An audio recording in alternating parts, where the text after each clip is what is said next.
பேசாம அமைதியா போறீங்க? எல்லாருமே என்ன கிறுக்க மாதிரி ட்ரீட் பண்றதுன்னு முடிவு பண்ணிட்டீங்களா? எனக்கு தான் கை கால் பாதிச்சுது, உங்களுக்கு காது போச்சா? ஸ்பீக்கர் அவுட்டா?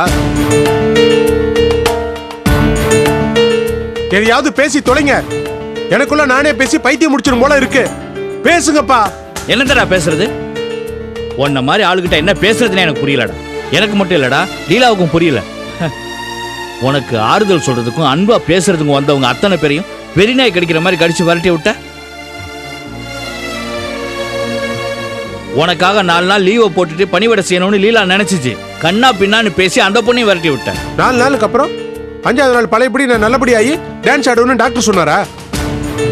4 நாள் கட்டிக்கிட்டவன் நல்லவளா இருந்திருந்தா கடைசி வரைக்கும் கிட்ட இருந்து பணிவிட பண்ணுவா. ஏதோ டியூட்டி நர்ஸ் மாதிரி டைமுக்கு வந்து பிரியத்தை காட்டிட்டு இருக்கா. எல்லாரும் என் மேல என்ன இறக்கம் காட்டுறீங்களா? பிரியத்தை பிச்சை போற மாதிரி போடுறீங்களா? இத பாரியா பெருசு, என்னால எதுவும் பண்ண முடியாதுங்கிற தைரியத்துல கண்டபடி ஆடாதீங்க. நல்லா இருக்காது. முடிவா சொல்லிட்டேன், அவ வேலைக்கு போக கூடாது. புரியுதா? அதான்டா ஆரம்பத்துல இருந்து உன் எண்ணம். அந்த பொண்ணை வேலைக்கு போக விடாம பண்றதுக்கு பண்ணாத டிராமாலாம் பண்ணி பயமுறுத்தல நீ அடிச்ச கூத்துல தாண்டா இந்த கதியில கிடக்குற. இன்னும் அவனுக்கு புத்தி வரல.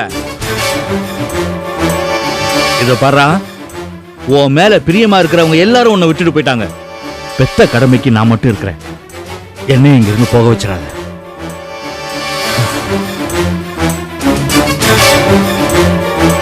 என்ன மிரட்டறியா? இதுக்கெல்லாம் நான் அசர மாட்டேன். நீ என்ன விட்டு வேணாலும் வேலைக்கு போ,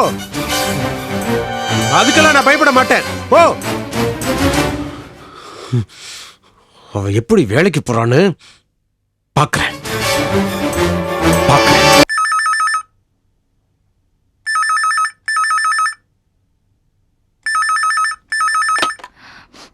ஹலோ ஹலோ, மாணிக்க சார் இருக்காரா?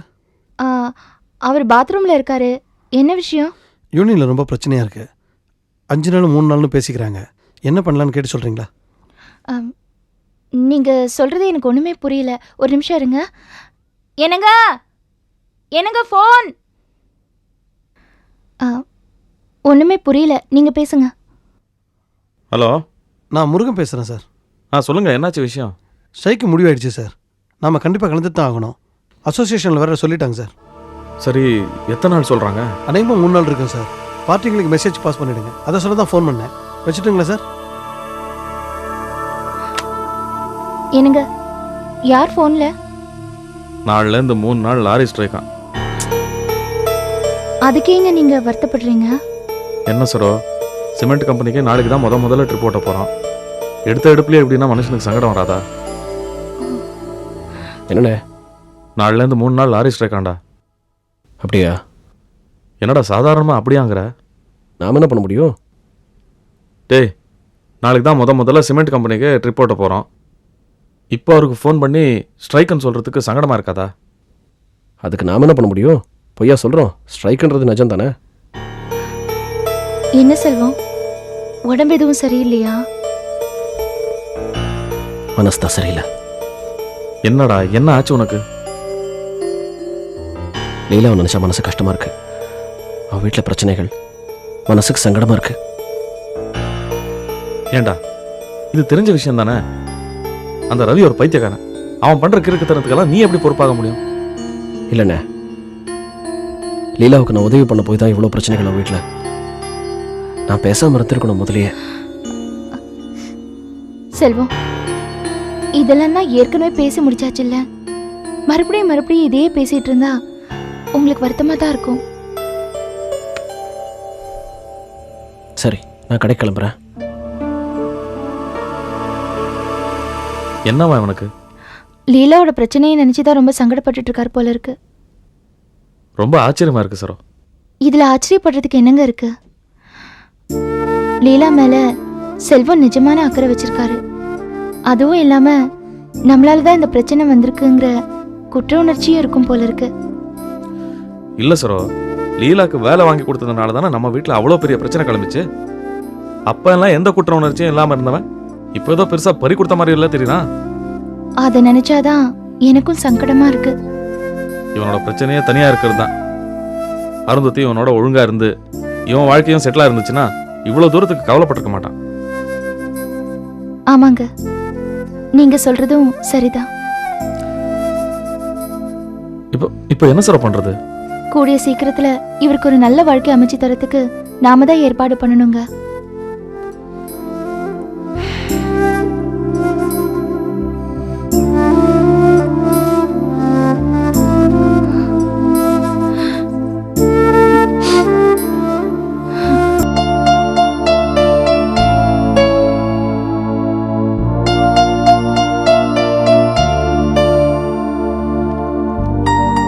சட்னி ரொம்ப டேஸ்டா இருக்கு.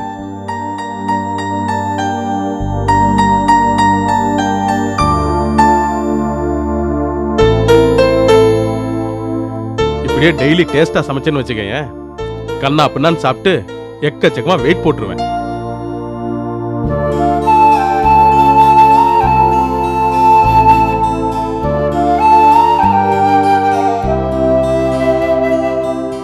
ஏன் விஜய் இப்படி நடந்துக்கிற? ஏங்க, என்ன பார்த்தா பைத்தியக்காரி மாதிரி இருக்கா? எதுக்காக எங்கூட சண்டை போடணுங்கிற முடிவிலே இருக்கீங்க? ஏன் இப்ப கத்துற?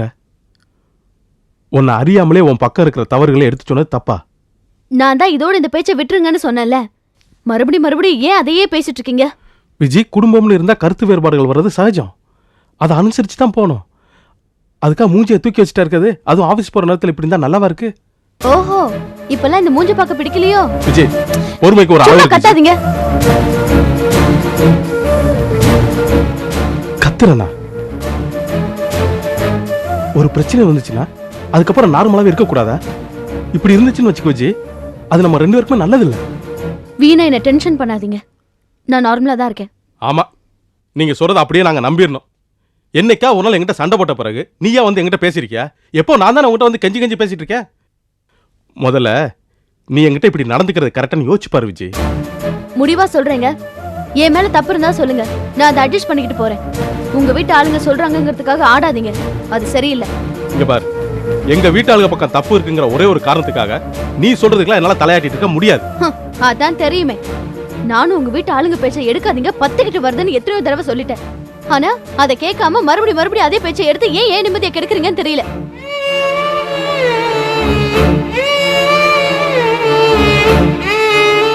நிம்மதியை கெடுக்கிறனா?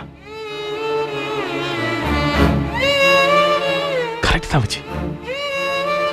எவ்வளவுதான் நம்மளுக்கு சண்டை வந்தாலும், எவ்வளவு தூரம் நீ முகத்தை தூக்கி வச்சுக்கிட்டாலும், நானா வழிய வந்து உங்ககிட்ட பேசுறேன் பாரு, அதுக்கு இது தேவைதான். அப்படி நானா உங்ககிட்ட வழி வந்து பேசுறதுக்கு காரணம் உங்ககிட்ட என்னால பேசாம இருக்க முடியலங்கிறதா. போதுமா? இனிமே நான் கூட பேசல. எப்ப நான் உன் நிம்மதியை கிடைக்கிறேன்னு சொல்லிட்டியோ அப்புறம் எதுக்கு நான் பேசணும்? எப்படி இருக்கணுமோ அப்படியே இருப்போம்.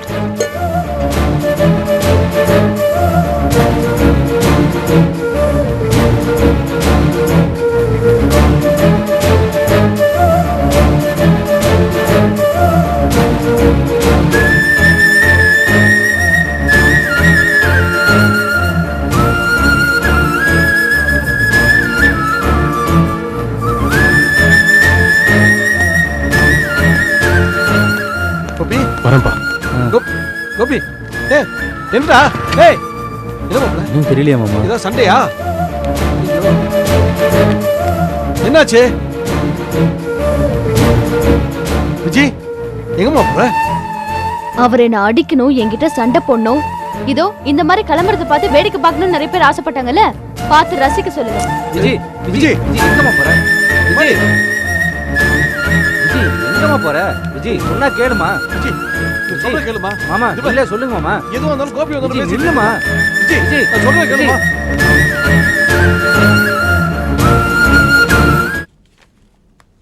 சார் வணக்கம் சார். வாங்க உட்காருங்க மாணிக்கம். காஃபி டீ ஏதாவது சாப்பிட்றீங்களா? இல்லை சார், எதுவும் வேண்டாம். சரி, என்ன விஷயம் சொல்லுங்க. அது வந்து ஏன் தயங்குறீங்க மாணிக்கம், சொல்லுங்க. அது வேற ஒன்றும் இல்லை சார். எதிர்பாராமல் எங்கள் லாரி அசோசியேஷன்லேருந்து இன்டெஃபினட்டாக ஸ்ட்ரைக் அனௌன்ஸ் பண்ணிட்டாங்க சார். ஆமாம், இப்போதான் எனக்கு கூட ஒருத்தர் ஃபோன் பண்ணி சொன்னார் அதை பற்றி. Sorry sir. சாரியா? எதுக்கு? இல்லை இப்போ தான் முதல்ல உங்கள் கம்பெனிக்கு நாங்கள் ட்ரிப் எடுக்கிறதா இருந்தோம். எதிர்பாராத விதமாக ஸ்ட்ரைக் அது இதுன்னு. அதுக்கு என்ன மாணிக்கம் பண்றது? இதெல்லாம் சகஜமான விஷயம் தானே. இல்லை சார், நான் ரொம்ப சங்கடப்படுறேன். ஏன்னா நீங்கள் சென்டிமெண்ட்டாக ஏதாச்சும் ஃபீல் பண்ணிட்டீங்கன்னா. என்ன மாணிக்கம், நீங்க ஏதாவது காரணம் சொல்லி ட்ரிப் அடிக்காம இருந்தா எனக்கு கோபம் வரும். இது ஆல் இந்தியா லெவல்ல நடக்கிற ஸ்ட்ரைக்கு. நீங்க என்ன பண்ணுவீங்க? No problem. நன்றி சார், ரொம்ப நன்றி. நான் ரொம்ப பயந்துட்டு இருந்தேன் சார். எதுக்கு மாணிக்கம் பயப்படுறீங்க? நம்மள மாதிரி தொழில இருக்கிறவங்களுக்கு இந்த மாதிரி ஸ்ட்ரைக்குன்னு ஏதாவது நடந்து ரெஸ்ட் கிடைச்சாதான் உண்டு. நல்லா ரெஸ்ட் எடுங்க. ஆனா ஒண்ணு, ஸ்ட்ரைக் முடிஞ்ச 1 மணி நேரத்துல நீங்க ட்ரிப் அடிக்கணும். கண்டிப்பாக சார், நான் ரெடியாக இருக்கேன். Very good. சரி சார், அப்போ நான் கிளம்புறேன். நல்லா ரெஸ்ட் எடுங்க, கவலைப்படாதீங்க. ம்.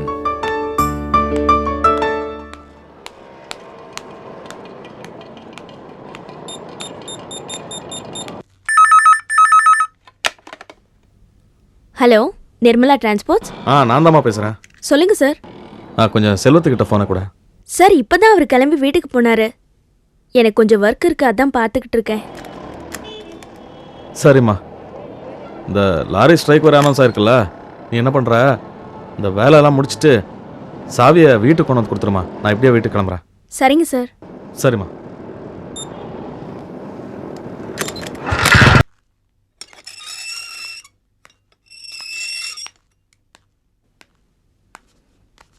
அக்கா வா சக்தி, வா வா. செல்வம், சக்தி. வாங்க. என்ன திடீர்னு இந்த பக்கம்? மாணிக்கம் சார் ஆபீஸ்க்கு ஃபோன் பண்ணாரு. ஆபீஸை பூட்டிட்டு சாவி உங்ககிட்ட கொடுக்க சொன்னாரு. அப்படியா? சரி, உட்காருங்க.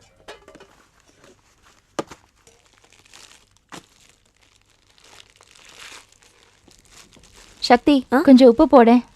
நான் போய் கை கழுவிட்டு வரேன்.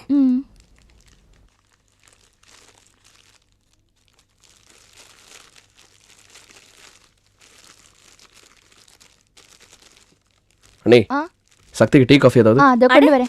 சும்மா இருங்க, அவங்க தான் வேலை செஞ்சுட்டு இருக்காங்கல்ல. இவ்வளவு போதுமா? இல்ல இன்னும் கொஞ்சம் போடு. அக்கா, உப்பு கொஞ்சம் கம்மியா தான் சாப்பிடணும். என்ன இது, இந்த வயசுல இப்படி எல்லாம் பேசுற? எல்லாம் அப்பாவுக்கு பத்திய சாப்பாடு போட்ட பழக்கம் தான். சரி. என்னம்மா சக்தி, வந்துட்டியா? ஆஃபீஸ் எல்லாம் சரியா பூட்டிட்டியாமா? பூட்டி சாவியை கொடுத்துட்டேன் சார். என்னங்க பாத்தீங்களா, சக்தி வந்த உடனே எனக்கு உதவி செய்ய ஆரம்பிச்சிட்டா. என்னதான் இருந்தாலும் பொண்ணுங்க பண்ற உத்தாசையே தனிதான். ஏதோ நீ சொல்றீங்க? பின்ன எப்பவுமே ஒரு பொண்ணு இன்னொரு பொண்ணோட வேலையை பகிர்ந்துப்பா. ஆனா ஆம்பளைங்க நீங்க அப்படியா? அப்படியா? என்ன சக்தி, அண்ணி சொல்றது உண்மையா? கிட்டத்தட்ட அப்படிதான். என்ன சரோ, இப்போ நாங்களும் எப்பவுமே உங்க வேலையை பகிர்ந்துக்க தயாரா தான் இருக்கோம். அடேங்கப்பா. ஆமா ஆமா. ஆமா சரோ, இப்போ சப்பாத்தி மாவை நான் பேசுறேன்னா நீ விட்டுருவியா? சார், அது நல்ல எண்ணம் தான். ஏன்னா எல்லாரும் வாய்க்கு ருசியா சாப்பிடணும்ல. ஆமாமா, சக்தி சொல்றது கரெக்ட். நாங்க சப்பாத்தி மாவு பசஞ்சா யார் சாப்பிட முடியும்? என்னடா நீ அவங்களோட சேர்ந்துக்கிட்ட? இது பாருங்க, செல்வம் எப்பவுமே நியாயம் தான் பேசுவாரு. இருந்தாலும் செல்வம் சார் பண்றது சரியில்லை. ஐயோ, என்ன நீங்க சேம் சைடு கோல் போடுறீங்க? யார் சேம் சைடு கோல் போட்டாங்க? மாணிக்கம் சாருக்கு சப்போர்ட் பண்ணாம எங்க கூட்டணியில சேர்ந்தா இப்படி? ஐயோ, அது சேம் சைடு கோல் இல்ல, ஒரு பாதுகாப்பு உணர்ச்சி. என்னடா சொல்ற? அண்ணே, 1000 சொன்னாலும் சப்பாத்தி மாவு அவங்க கையில இருக்கு. நம்ம வயிறு அவங்கள நம்பி இருக்கு. அனுசரிச்சு போறதானே புத்திசாலித்தனம். வர வர ரொம்ப கெட்டிக்காரன் ஆயிட்டடா நீ. என்ன பண்றது, மத்தவங்கள நம்பி வாழ வேண்டியிருக்கே. நான் போறேன்.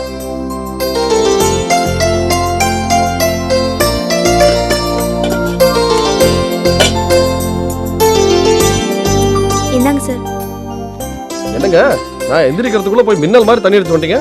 எல்லா விஷயத்திலயும் பொண்ணுங்க தான் ஸ்மார்ட், தெரிஞ்சுக்கோங்க. சரிங்க சரிங்க, இன்னைக்கு கூட்டணி வலுவா அமைஞ்சு போச்சு. அதுதான்.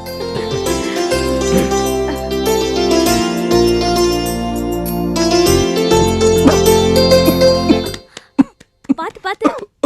என்னாச்சு?